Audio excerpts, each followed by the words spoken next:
Hello and welcome, everyone. We are here today with three CEOs, presidents and CEOs, that I personally respect in the marketplace. And we're going to be talking today about how to value companies and maybe how not to value companies along the way. So we've got Marz Kord, President and CEO of Wallbridge Mining in Canada. We've got James Withall at Rupert Resources with their assets in Finland. James is based in London. And we've got Brad Langille, who is joining us from Chihuahua today. So hello, first of all, gentlemen. How are you? Good, thanks. Oh, well. Good. Well, okay. It's going to be, I think it's an exciting topic. Certainly, it reflects a lot of the questions that we get sent in. I think people look to us to try and help them with the answers. And I look to people like you to help me. So I'm going to ask if you could just introduce yourselves and your companies, just elevator pitch first, and we'll kind of kick off some questions. And Marz, I might start with you if I may. Sure. Thanks, Matt. My name is Marz Kord, President and CEO of Wallbridge Mining. At Wallbridge, we've been exploring our flagship project along the D2 Fenelon Gold Trend in Quebec, Canada. This is a pretty underexplored belt. We just delivered a maiden mineral resource estimate at Fenelon, as well as an updated mineral resource estimate at Martiniere. Together, about 4.4 million ounces, majority in the indicated category. But more importantly, we control about 97 kilometers stretch of this underexplored belt, which starts at the Ontario border where the D2 Lake Mine is, 97 kilometers to the east. And this year's program is about a $70 million program that we've got, close to about 160,000 meters of drilling. And our plan is to expand the resources that we currently have, but also be able to follow up on our drill bit success and be able to find new discoveries along this belt. Brilliant. James. Hi there, everyone. My name is James Withall. I'm the CEO of Rupert Resources. Rupert Resources is a Finland-focused explorer up in the northern part, up in Lapland. And we acquired the project back in 2016. It's really quite a new area for people for exploration. It's certainly a new district for what I'd call modern commercial exploration. I guess the big highlight of the work we've been doing was the announcement of the discovery of this grassroots discovery called Ikkari, that we put out a maiden resource, just under 4 million ounces, 3.95 million ounces at 2.5 grams. We put that out back in September now, but that was actually drilled, the drill cutoff for that was way back in May of last year. So I guess, what are we trying to do up there? It's really to show the potential of this belt, and we're continuing to explore, at a very high intensity pace. And really now we feel that we really understand this belt. So over the next year, we're probably doing the order of 60,000+ meters. I think this coming quarter is the most drilling meters we've ever done, almost 10,000 meters a month. So it's pretty busy and exciting time, and certainly a great part of the world to be exploring. It is. I've just returned from Finland. I can testify to that. Attest to that, I should say. And Brad, let's finish with you. Well, yes. GoGold. We're Mexican based and Canadian based, but Mexican focused. Producer and explorer. We have our Parral mine that's been operating now for almost 8 years and has another 7 years of production left. And but the real driver of the company is our Los Ricos exploration development asset in Jalisco State, Mexico. We've had that for 3 years. We've completed so far about 150,000 meters of drilling. We have another 100,000 meters at least planned for the next 12 months. We've completed in the district, we have two areas, the north and south. In the south, we have a PEA of 295 million of NPV. And we just released in December resource in the north at 161 million silver equivalent ounces. And in the south, we have 83 million silver equivalent ounces. So it's quickly becoming one of the larger high-grade silver projects in Mexico. High grade as in its bulk mineable, and average grades in the range of 140 to in the south about 200 grams per ton. Brilliant, Brad. I appreciate that. And so, as everyone's heard, these are big resources with big opportunities ahead of them. But along the way, these guys need to raise money. They need to go to the market and prove that there's some value to be had here for investors. And those can be retail investors, family offices, institutional investors. And at different stages, they've got, different conversations and different narratives that they need to, and stories that they need to tell. So, Marz, you saw last year and perhaps the year before sort of a huge interest in your company, and then the stock came off a bit, right? And I think it'd be fair to say that perhaps people got a little bit too excited about what the value of the company was there. So, I mean, how do you remember that, and and how would you describe what happened in your journey there? Well, I remember it vividly when we reached almost $1 billion. But as an exploration company, people have got to be cognizant of the valuation of these companies. Of course, there are some exceptions, as we just realized that Great Bear was picked up for close to about $1.8 billion. But when you really look at the exploration and in terms of valuing these companies, the investors should really be looking at a whole number of factors. It's like playing golf. You got to keep your head down. You got to keep your shoulders straight. You got to bend your knees. You got, so there's a lot of things that you got to look at. So it's property, management, the quality of the deposit, and then the jurisdiction, and then go on and on and on. So it's not just one factor. Some people look at only grade, but there are lower grade underground deposits that have potential for bulk mineability of 200,000-300,000 ounces a year. There are open pit operations that might even be less than a gram a ton, but it's still very valuable because they have a lower stripping ratios. So you got to look at this whole thing, and don't look at just one factor in order to be able to value. And that's exactly what happened with our case in terms of Wallbridge. For the longest time, we were coming up with some fantastic results. I mean, 48 meters of 22 grams, 90 meters of 43. But along the way, there were also other results that were 40 meters of 2.5 grams a ton, or 50 meters of 5 grams a ton, or 100 meters of 5 grams a ton. When you really look at these type of orogenic deposits, it's different than somebody who's developing 2 meters of 100 grams a ton.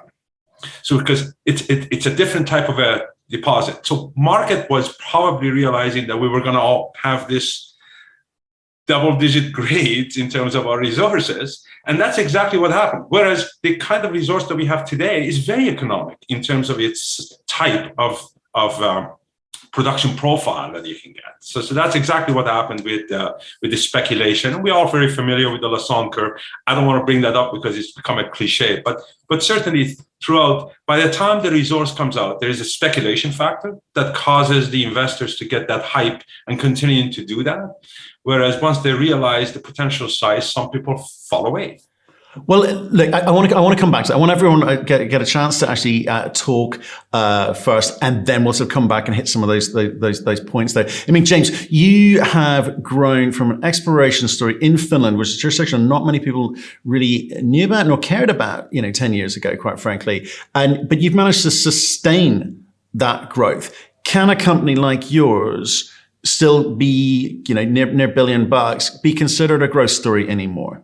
Yeah, it's always the question we get asked it a lot. I think absolutely, I think you can, and I think as you mentioned it slightly. I mean, the problem with the industry sometimes is that people, if you just look at one project and you just say, okay, well, I'm going to, I've drilled off Ikari, for instance, I found 4 million ounces. I guess, okay, that's a great achievement, and that's a huge amount of growth from nothing to 4 million ounces.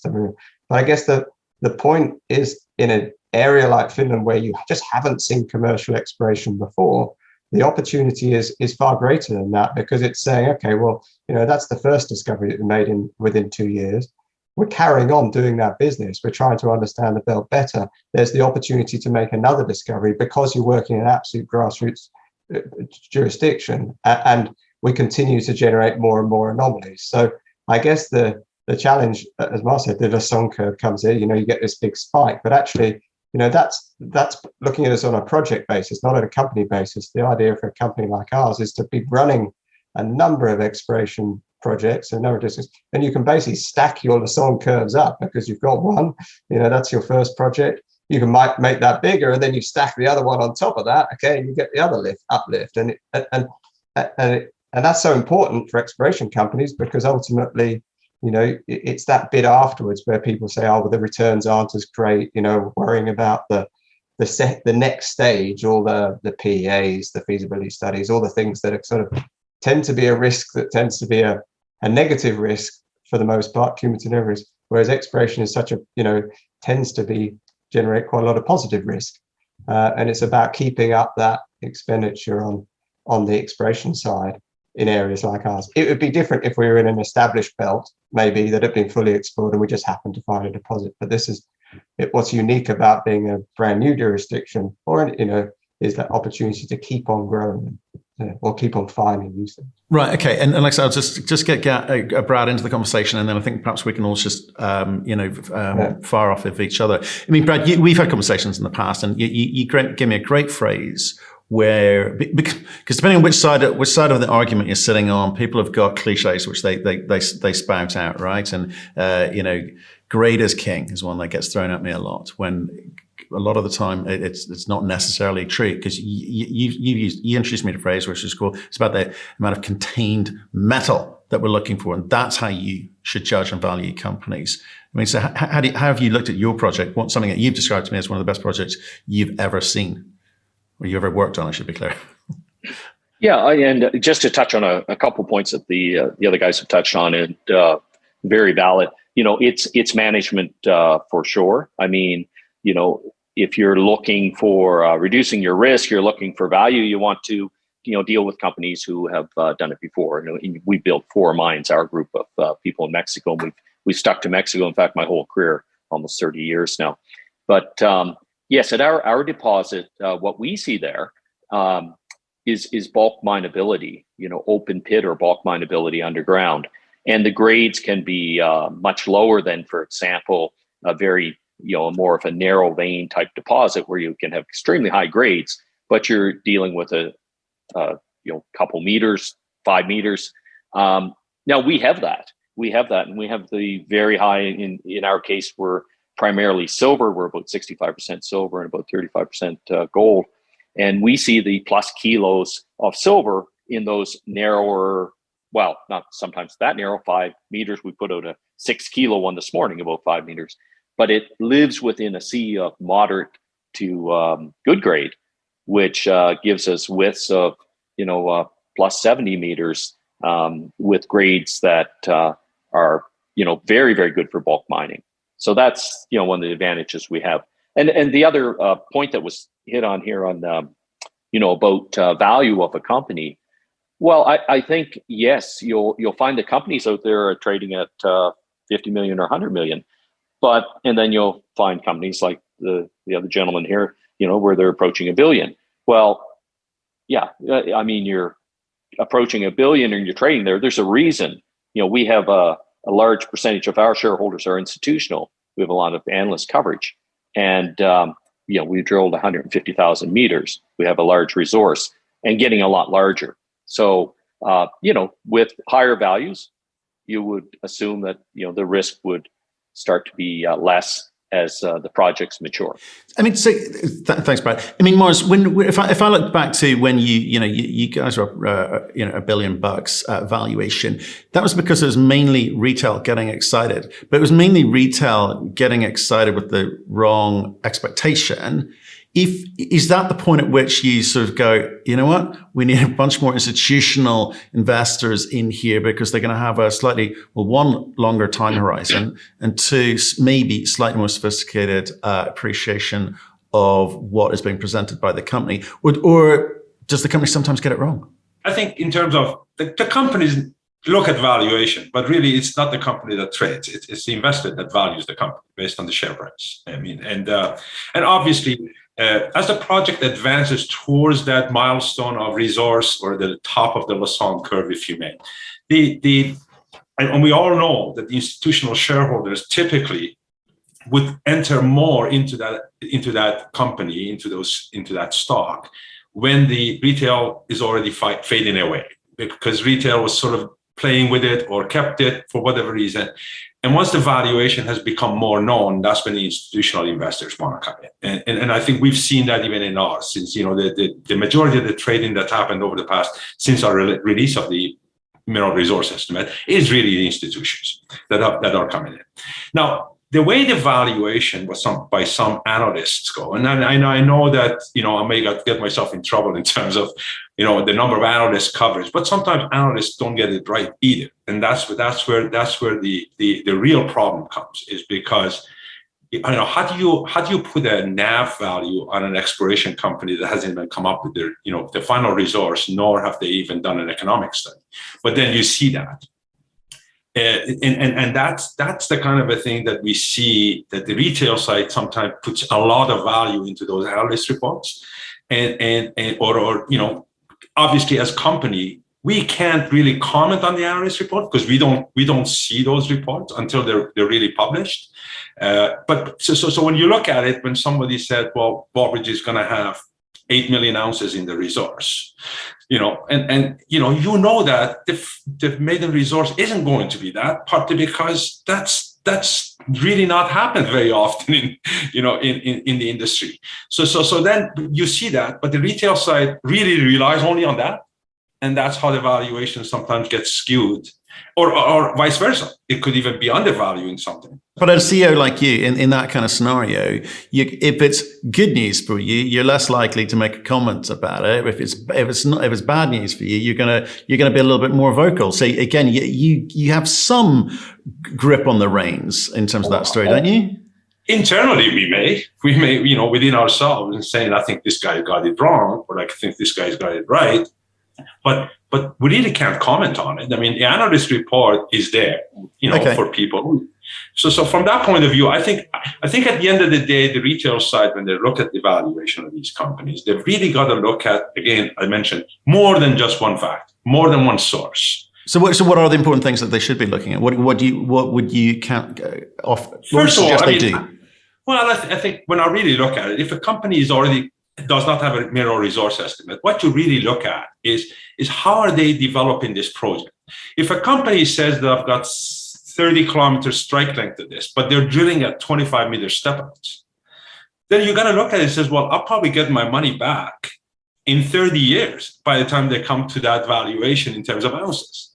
Do you want to invest in that, in that company? I don't care if the management track record may be there. I don't care if the largest shareholder is someone famous.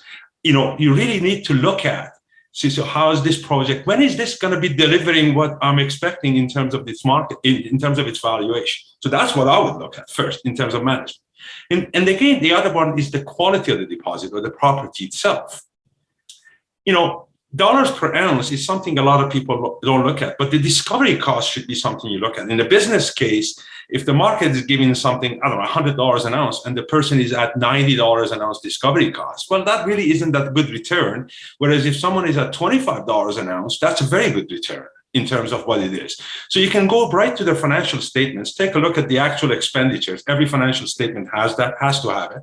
Go in there and then divide that by the number of ounces that you think it might be, or it actually is in terms of the resource estimate. And then you see how the quality of that deposit is. In our case, for example, we're under $30 an ounce. The industry average is about 55 to 60. There are some companies that have actually come up with 6 million ounces, but to date, they've already close to $100 an ounce discovery cost. So when you look at that, it says, okay, what's the future upside for me? Because in the future, they're still going to have to spend at least that 100 or more, because the easy parts have been done, but it's going to be even more difficult to find those. So it's even going to be more expensive to find. And then on top of that, jurisdiction. Is important. So, I'm taking off, trying to figure this out, but I'll let others comment on it. So. Well, here's something the other side may not know. Maybe some of the audience won't know either. But we've got a slight insider here. James used to be a funds manager in London. Was it Baker Steel? Is that me getting that right? Baker Steel, right? You get reasonable reputation in the city for being really, really sharp with the numbers and having a view on how to value companies. So, James, what you heard from Marz, do you agree with any of that? And what would you add to it? No, I do agree with a bunch of it. I think the just going back to the point about what can the CEOs do about it, or what can you do about it as a company? Well, what you can do about it is to deliver as much information other than drill results into the market. So you can, as an exploration company, you can deliver network. You can show where the project is. You get very good reliable sections. So when you put out sections that it definitely shows, if you've got 100 meters at 5 grams, show it properly and show that it's consistently mineralized. If it is consistently mineralized throughout the 100 meters, show it, rather than, obviously, because you've got to differentiate yourselves from the guy that might have, 1 meter at 450 grams and the rest of it's just nothing, if you see what I mean, smooth grade. So a big part of it as a fund manager, we used to be honest, we didn't invest in exploration. We looked at a lot of exploration companies, but we didn't actually invest in hardly any at all. We just did all the work on them. And one of the things that we always used to say, and think about it as a retail investor, it's about how much information that you can glean out of quite a little amount of information that the company is giving you. So, but really, the more info the company gives you, if they put out, in the back of a press release, if it's a good deposit, they should feel comfortable to put out all the drill results, every assay from every meter down that hole, because you need to be able to differentiate yourself. But also, it's about, I guess, the difference for us has been like clearly setting what the goal is. Why were we exploring here in the first place?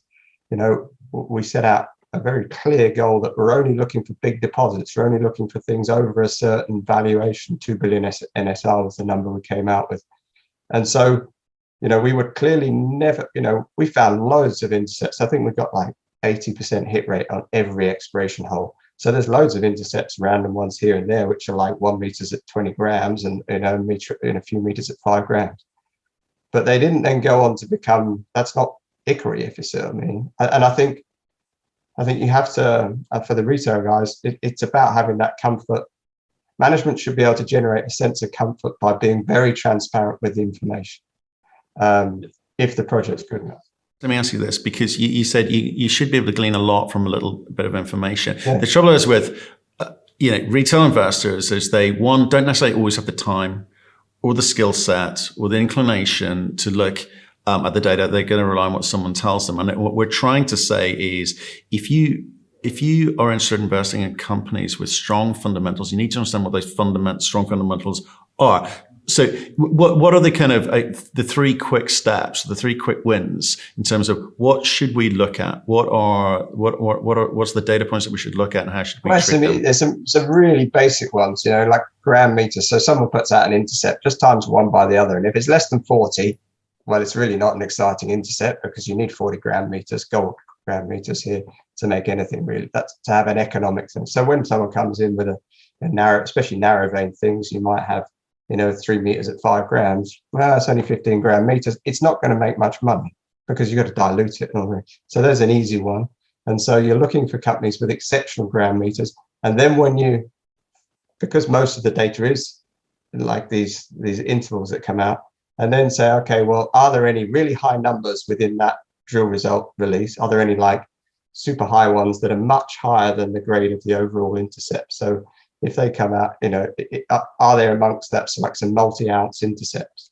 And mathematically, on a calculator, you can quickly work out, what the intercept is and what influence those really high-grade ones might have. It's a very simple way to do it. And if they are overly influencing the whole, and there's really nothing there in it apart from that, that it's some little spotty deposit which is being made to look good. So yeah, I mean, that's an easy one, and you can see that from the intervals, how we have to present it. But that's just like a simple back of the envelope or quick calculator model. Really easy, fundamental way to do it. Then you could throw out quite a lot of deposits. Apart from that, and then you just have to look at, and then there's obviously grade is one element of it.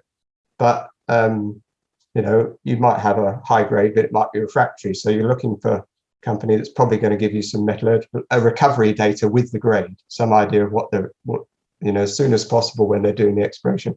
Which is exactly what, to add to what you were saying, the quality of the deposit, right? The metallurgical recoveries. But also when you really look at 100 meters of 5 grams, if there isn't, I've seen a lot of companies coming out these days with fantastic grades over, or say 5 grams over 20 meters, but then they don't have any including in there.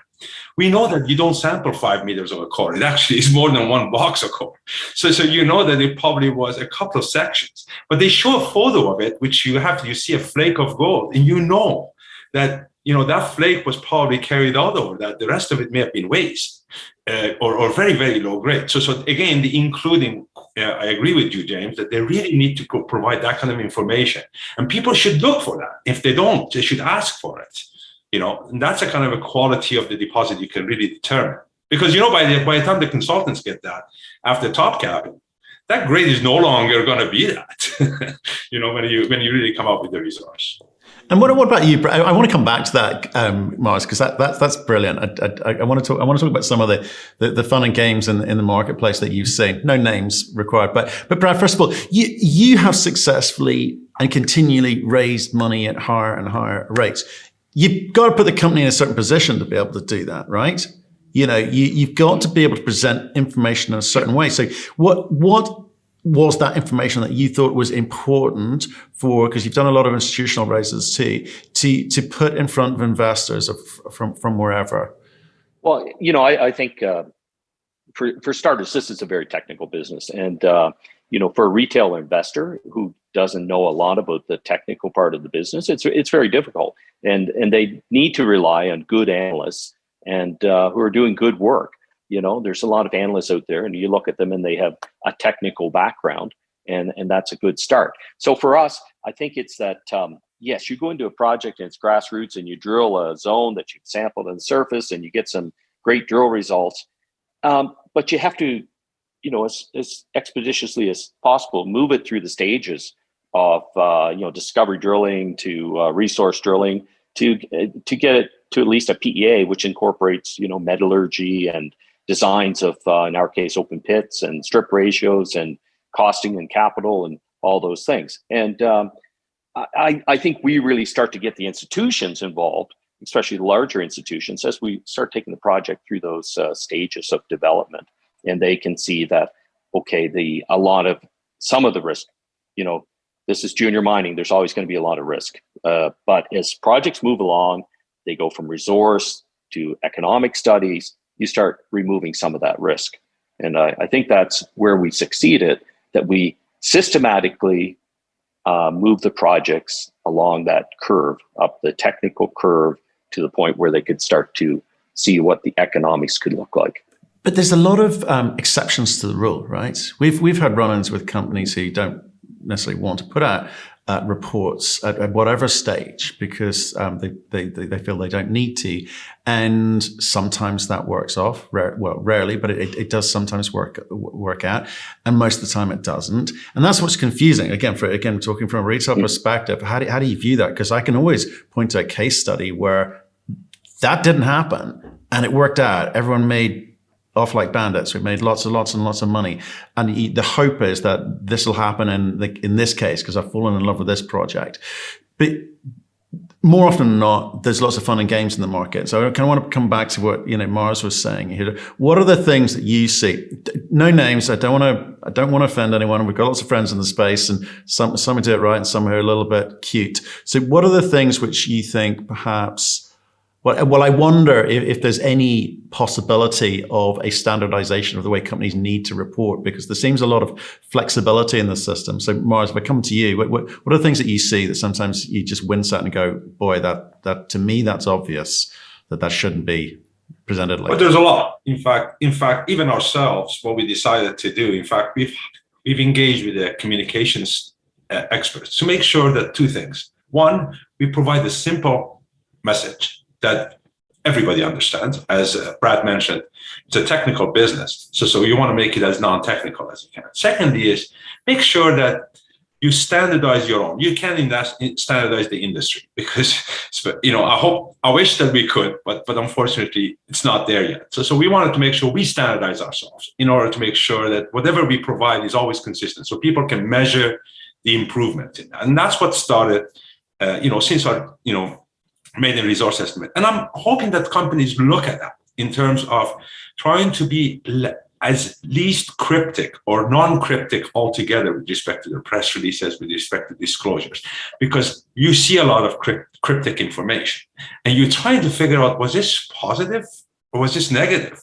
I'm not exactly sure, but it came out on a Thursday night or a Friday morning. Is that a good thing or a bad thing?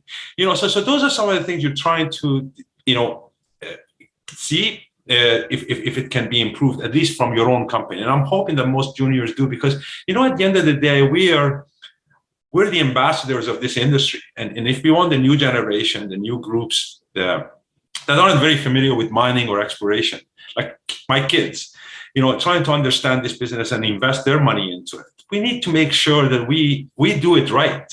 And I'm hoping that there would be some, obviously NI 43-101 was a step, but to be honest with you, NI 43-101 has also become a bit of a big, I'm trying to mince my words in here, but certainly, there's different variations, much similar to the different way that company CEOs or directors do.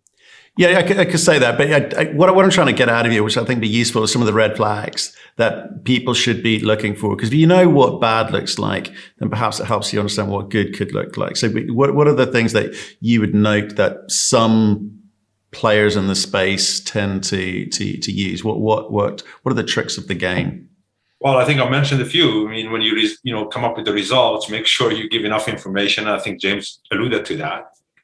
Come up with an including. If you're going to show a photo, put that disclaimer that this is representative of the type of grades that the mineralization you get.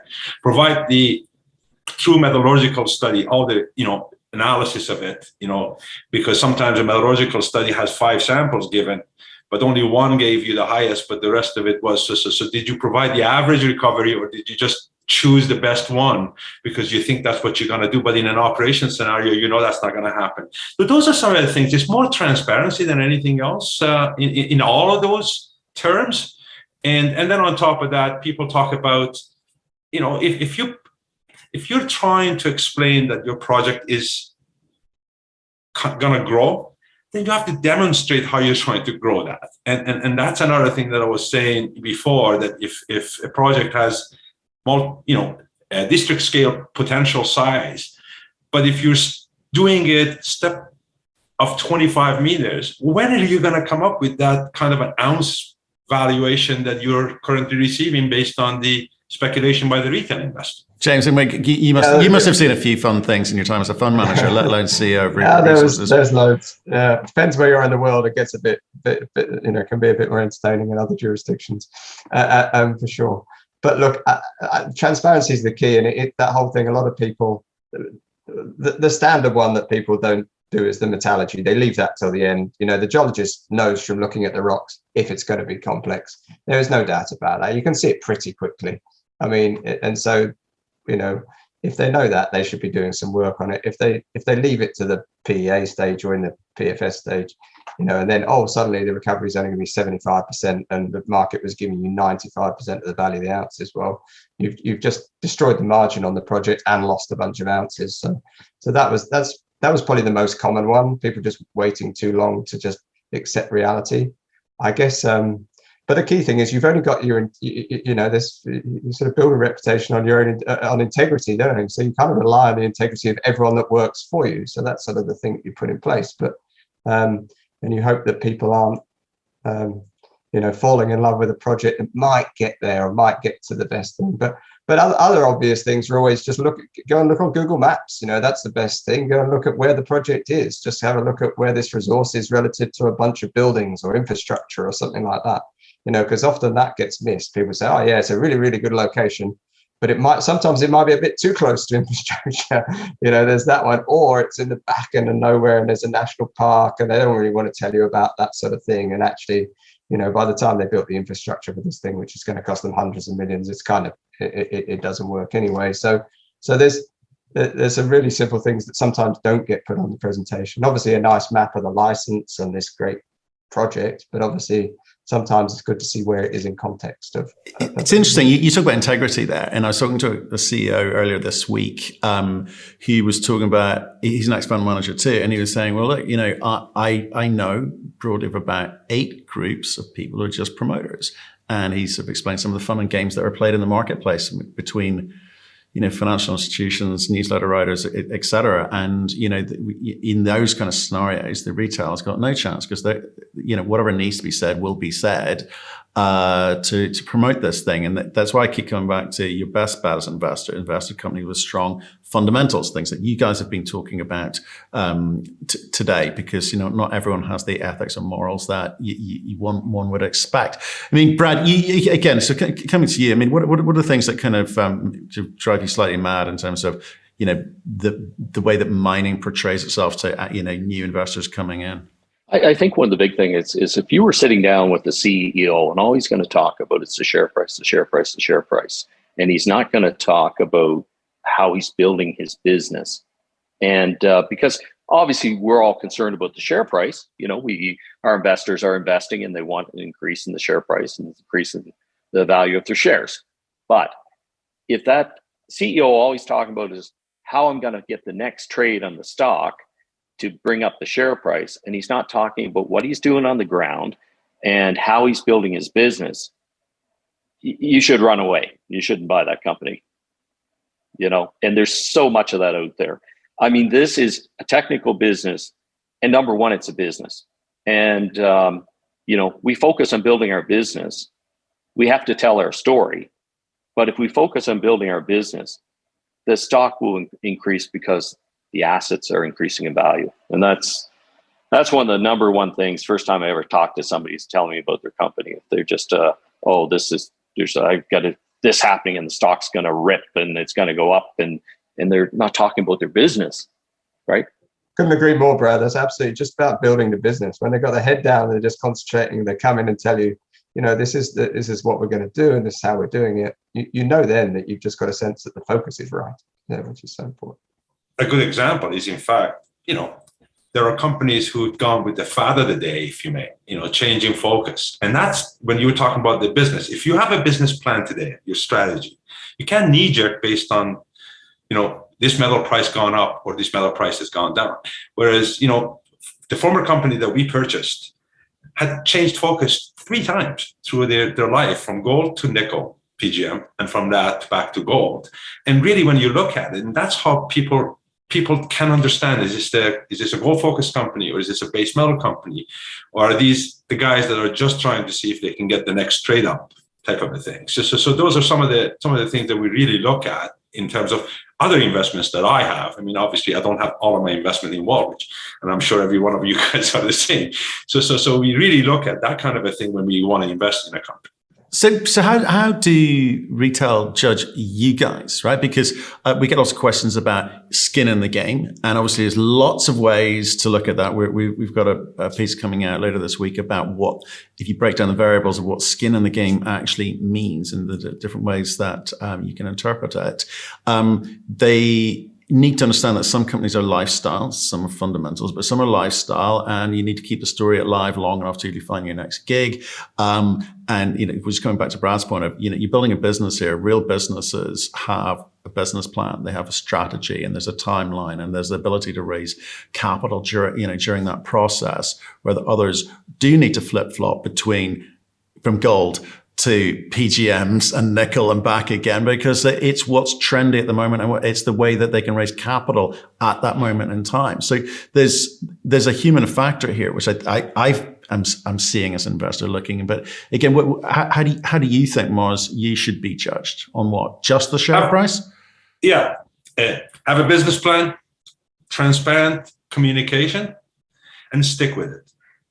Once in a while, you look back to make sure you're on the right track, but you don't change that focus, because if you change the focus, the people who you convinced to become your shareholders at the time when you delivered that are going to be looking at you as if, well, hang on, that's not what I got into this. I got into this because of that reason, and so to carry out with that without changing the entire focus. That's why, like in our company, for example, annually we look at our strategic plan once a year. We just completed that in December. And that's how we came up with our budget of the plan this year.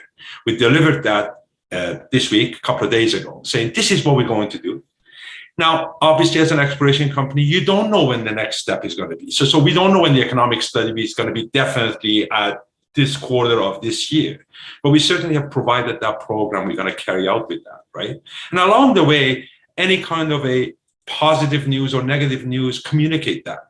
explain that. And we've tried. I mean, maybe we've not been the best communicator, but we certainly have learned from others as well as our own past experiences and trying to make sure we are as transparent as we can be. But that's what, to me, transparent communication is the key.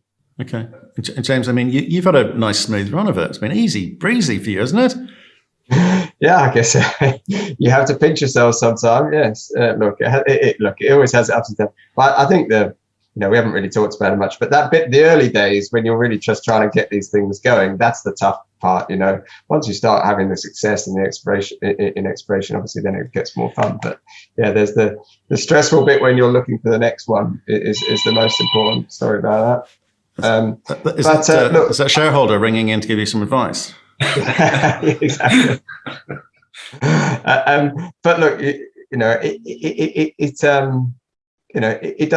just doesn't come to you. We had a very strong plan.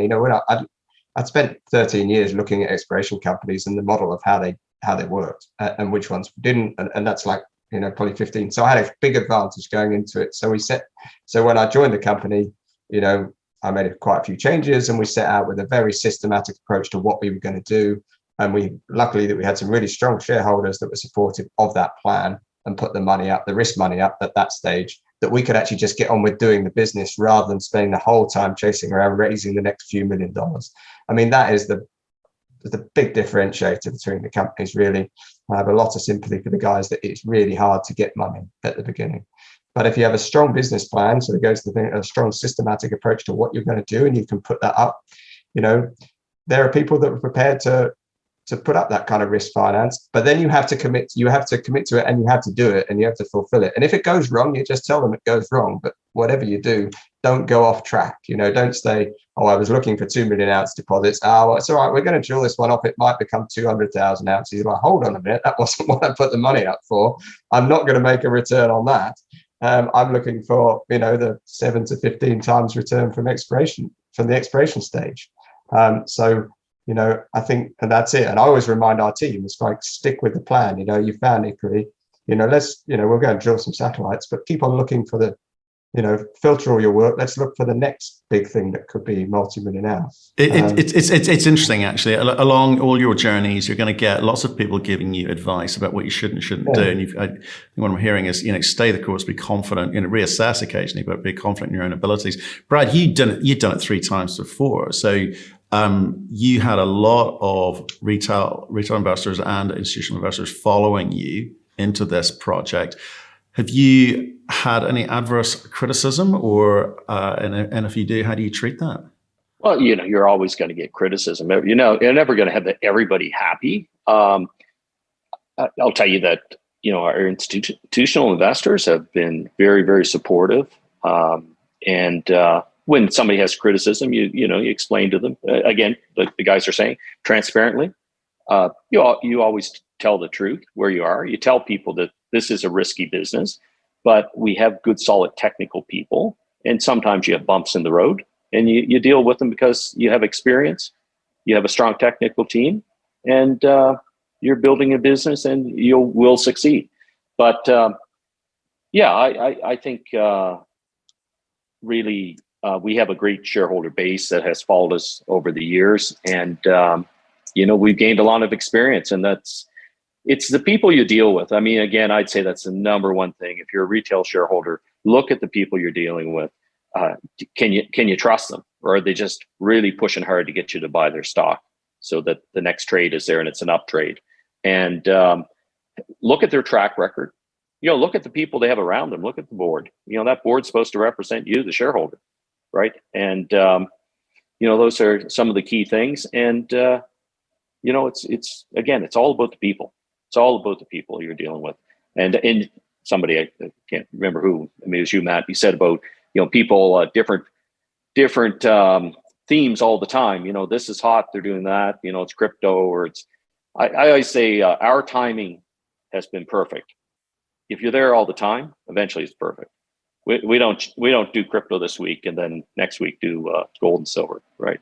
So Well, gentlemen, look, I'm just conscious of the time. I think precious metals going to have an interesting year this year. I think it's going to be a comeback moment. These are three companies I particularly enjoy talking to. Always straight, always honest with me, and I've learned a thing along the way too. So, gentlemen, thank you very much for your time. We'll speak to you all soon. Thanks very much. Thank you. Let's see you guys.